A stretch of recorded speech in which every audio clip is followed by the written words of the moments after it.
여러분 안녕하십니까. 9월 11일 주말 새벽입니다. 전식입니다. 대선 6개월 전 파란이 일어났습니다. 이른바 고발사주 의혹 사건은 야당 안에서 일주일 넘게 파장을 불렀습니다. 야당에겐 엄청난 악재였습니다. 그런데 어제 이 공수처가 느닷없이 이 사건의 키맨인 손준성 검사와 김웅 의원을 압수수색하면서 이제 사건은 걷잡을 수 없는 불길이 됐습니다. 게다가 오전에는 손준성 검사만 입건했다고 했던 공수처가 오후에 윤석열, 손준성 두 사람을 피의자로 입건한 사실을 밝히면서 대선 전국에 일대 회오리 바람이 몰아치고 있습니다. 제가 보기엔 거의 토네이도급입니다. 윤석열 전 총장은 무슨 혐의를 받는 것일까요?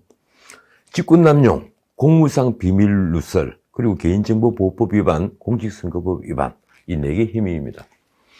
공수처의 강제수사는 어제 오전 김웅과 손준성의 집과 사무실에 대한 압수수색으로 시작됐습니다. 피의사실은 알려진 대로 이 손준성이 작년 4월 대검 수사정보정책관으로 있으면서 김웅에게 여권 정치인 등에 대한 고발장 초안 등을 전달해서 야당이 고발하도록 사주했다 하는 의혹입니다. 사세행위라는 시민단체가 고발해서 이 공수처에게 수사할 단서를 준 셈이 됐습니다. 다시 한번 정리하자면 김웅은 여러 차례 말을 바꾸다가 지금은 고발장을 작성한 적이 없다고 합니다. 다만 뉴스버스가 김웅이 제보자에게 전달했다는 고발장 사진을 보도한 것을 두고 정황상 자료를 받아 당에 전달한 것일 수도 있지만 일각에서는 조작 가능성을 제시하고 명의를 차용했다는 주장도 있다. 이렇게 말하며 한 발 물러났습니다. 김웅은 지금 이 사건의 참고인 신분입니다. 어쨌든 이 공수처의 김웅 사무실 압수수색은 오후에 중단이 됐습니다. 이 공수처 수사관들은 오전에 김웅의 집과 의원회관 사무실 압수수색에 나섰는데 의원실은 압수수색의 범위를 두고 논란이 벌어지면서 중단이 된 것입니다. 공수처가 브리핑에서 한 말이 이렇습니다. 김 의원실 압수수색에 문제가 있다. 의원들께서 진실규명을 원한다고 했는데 검사들이 적법한 수사 절차 진행에 협조해 주기를 간곡히 부탁드린다. 수사팀은 압수수색 영장을 김 의원이 보좌관에게 제시하고 압수수색을 시작하면서 곧바로 김웅 의원 PC 포렌식 작업을 시작했고 보좌진의 PC 포렌식도 진행하려고 했으나 김웅이 사무실에 도착한 이후에 제지당했습니다. 김웅의 말이 이렇습니다. 목적과 대상을 얘기하지 않았고 대상 또 아닌 보좌관 PC를 추출하기 직전이었다. 말하자면 공수처의 압수수색이 불법적으로 집행됐다는 것입니다. 그는 수사관들이 김웅에게 허락을 받았다는 거짓말까지 하면서 자료를 빼내가려 한 것이라고도 했습니다. 그는 또 공수처가 이번 사안과 무관한 압수수색을 벌이고 있다고 주장했습니다.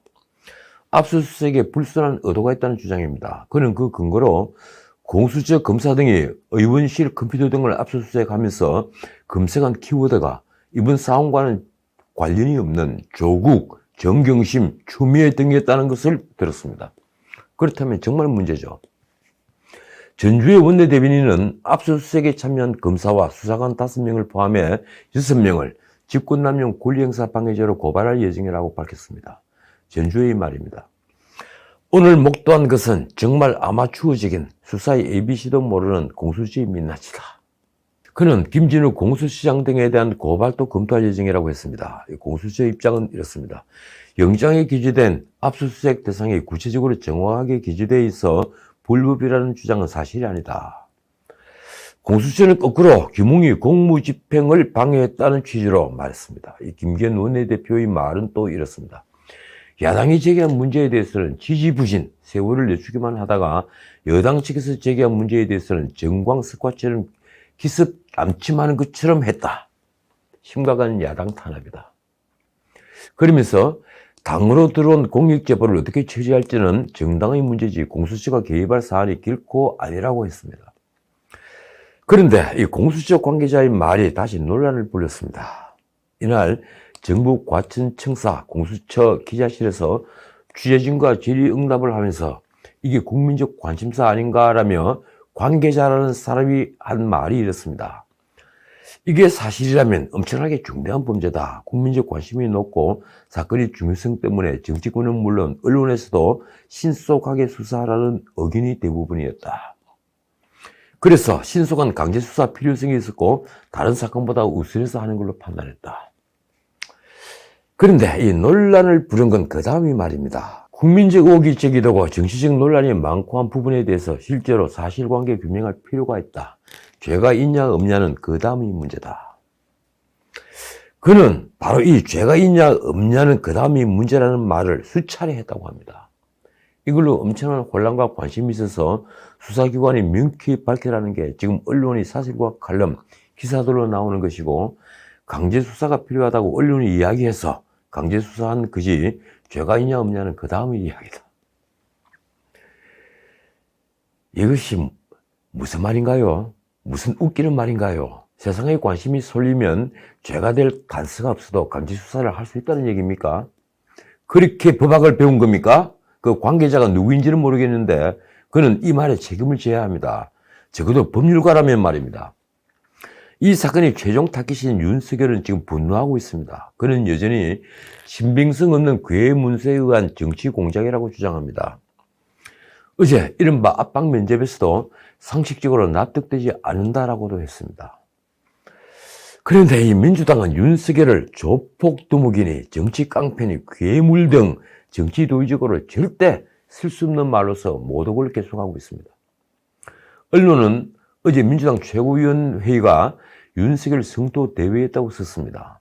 윤석열이 사흘 전 8일 긴급 기자회견을 하면서 내가 그렇게 무섭나? 나를 국회로 불러달라. 당당하게 제 입장을 얘기하겠다. 이렇게 말을 한 것이 여당의 비위를 몹시 상하게 한 것입니다. 강병훈 최고위원의 말이 충격적입니다. 이 사죄는 없었고 내가 무섭냐고 국민을 겁박하는 괴물만 있었다. 그래도 일국의 검찰총장을 지낸 분을 두고 괴물이라고 표현해야 합니까? 김영배 최고위원의 말은 내렸습니다. 국민들이 조폭두목 혹은 정치 깡패의 모습을 보았다. 백혜린 최고위원의 말은 또 이렇습니다. 특히 제보자를 공격하는 모습은 잘못돼도 한참 잘못됐다.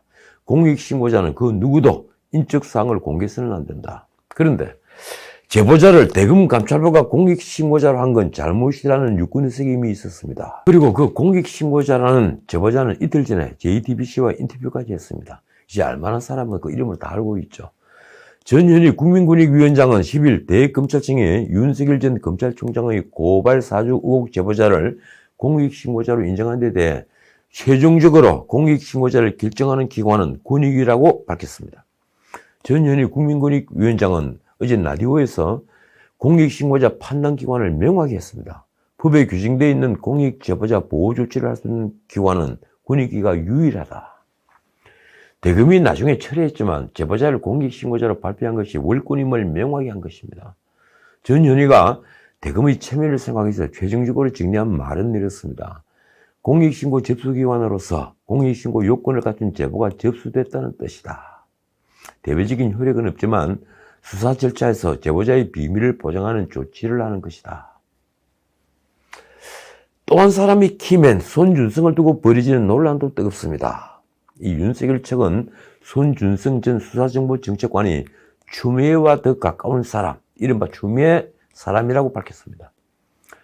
유니스 캠프 대변인이 어제 김어준 방송에 출연해서 한 말이 이렇습니다.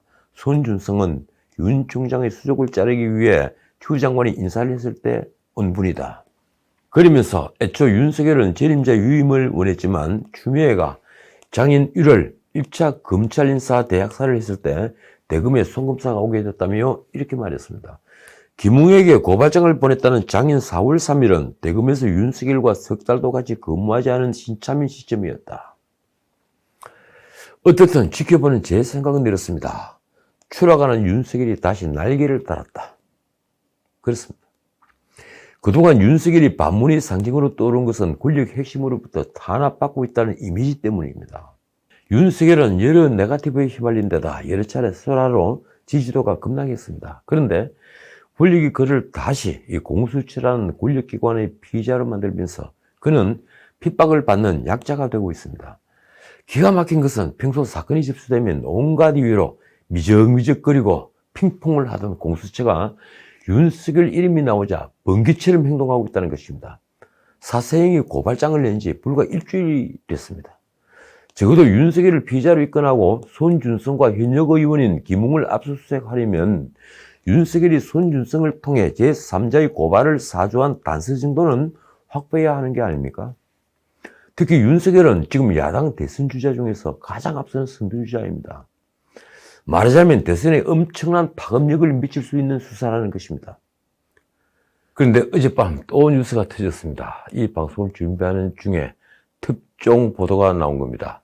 제보자이자 공익신고자로 스스로를 드러낸 조승은이 뉴스버스가 고발사주 의혹을 보도하기 전에 박지원 국정원장을 만났다는 사실이 밝혀진 것입니다.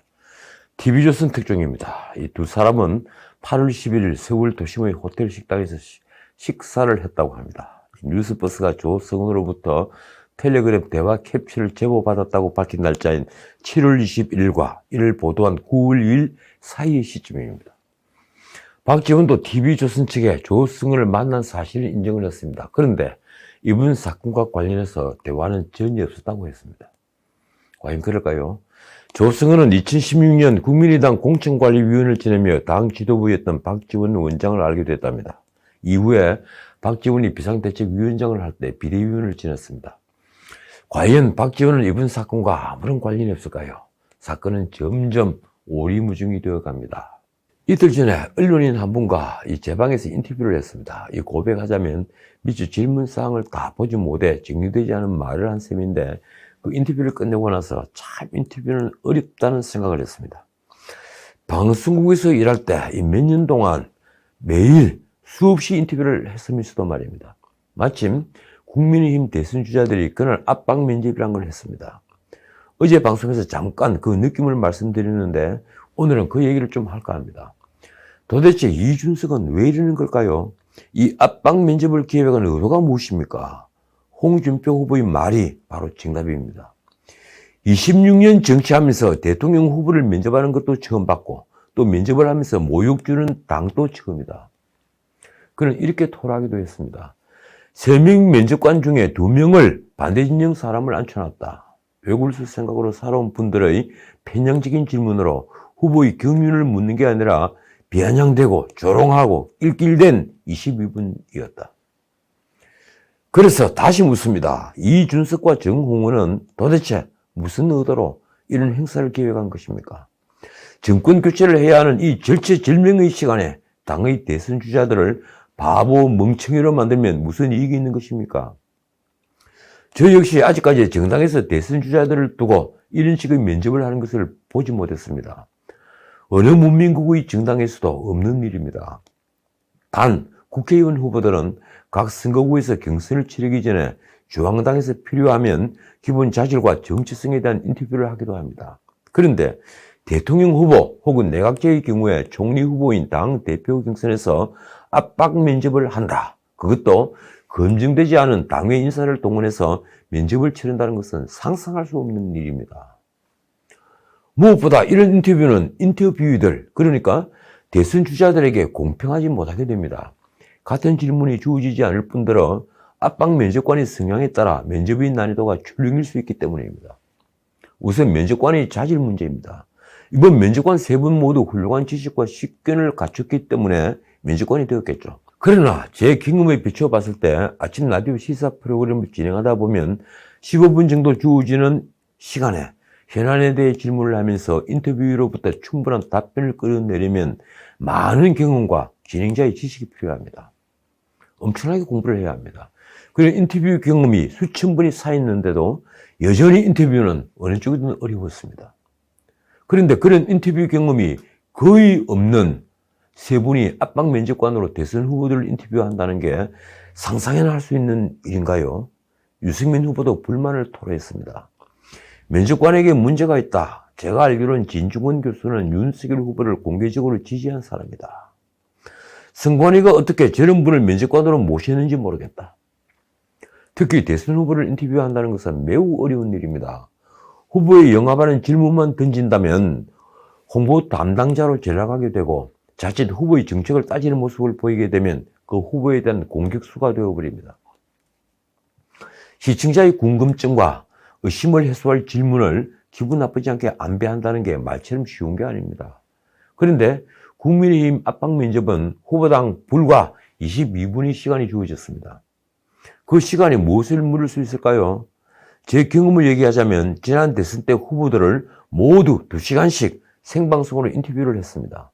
다행히 일주일간 진행된 그 인터뷰가 모두 끝나고 각 캠프로부터 어떤 항의나 비난도 없었습니다.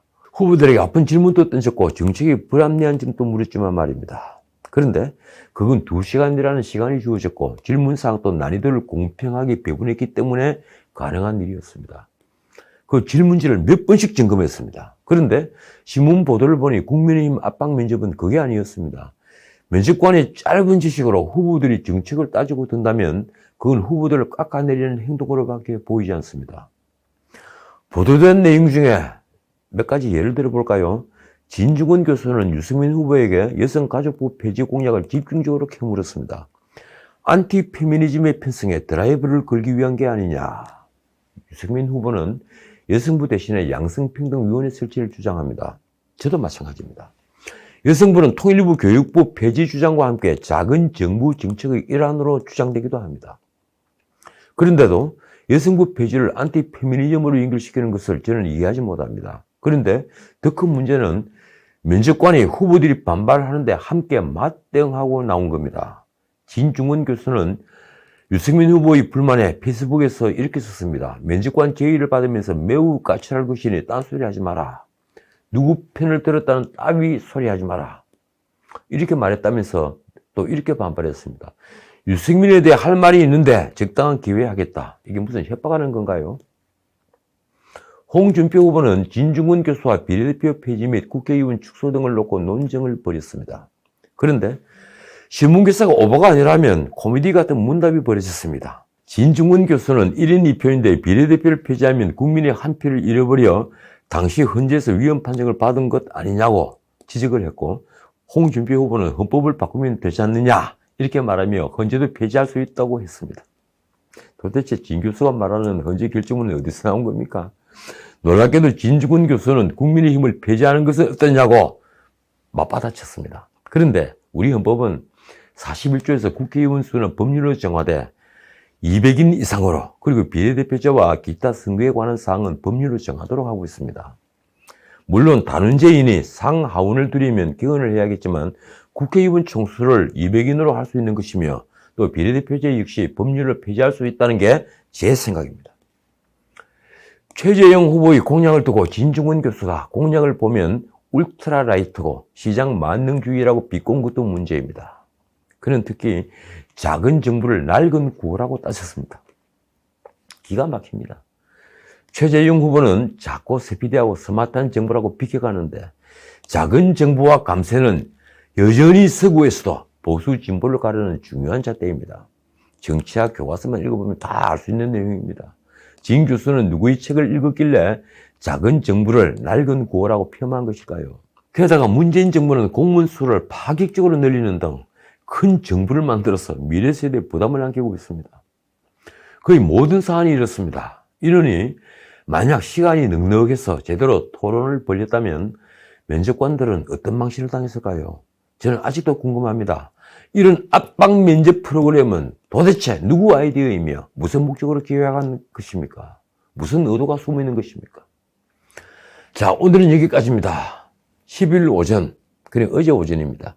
조국이 승용차를 몰아 재판을 받으러 서초동 중앙지법에 도착을 하자 지지자 8명이 조국의 차로 다가갔습니다. 그들은 세척액과 타월을 들고 차를 정성스럽게 닦았습니다. 구석구석까지 말입니다. 그중 한 분이 말입니다. 의인 가족이 이렇게 고통스러워하는 것을 보니 마음이 너무 아프고 무거웠다. 우리가 마음을 표현할 방법이 이것뿐이다. 마음이 빚을 지고 있다. 우리 사회는 이렇게 편이 갈렸고 나뉘어져 있습니다. 저는 문재인 정부가 저지른 수많은 잘못 중에서 가장 큰 죄악은 바로 이 편가르기라고 생각합니다. 지금까지 전현석이었습니다.